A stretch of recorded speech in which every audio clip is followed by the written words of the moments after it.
จริงเป็นที่พักพิงให้เจ้าอาศัยคนจนคืออายต้องยอมเนคาถึงแม้อายที่หันอังเจ้านั้นหลายเพียงใดจนสุดท้ายคืออายต้องคอย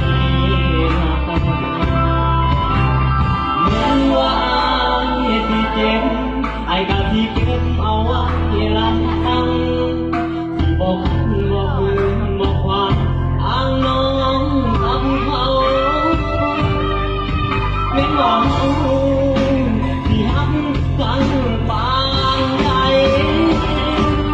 ลืมไอ้สาวน้องลาให้น้องมันเลือกเอาเขา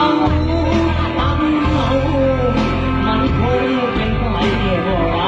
ยิ้มไว้ตามน้องไอ้อยากให้เจ้าตัดใจให้มันบ่มีความหมายบ่แม่น้องบ่ต้อง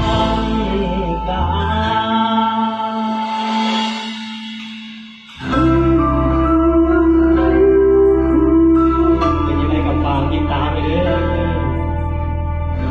การประกวดน้องนี้คือคนพันนาคนเกิดสิริไปเลยและก็การรอดที่คนเรือที่แปดคนเนาะ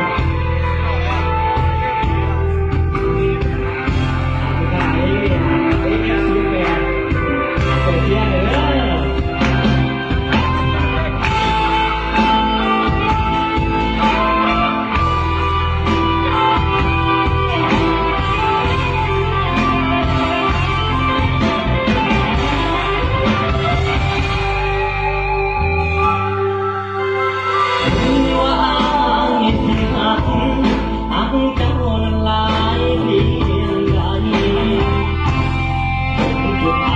คืออายต้องคอย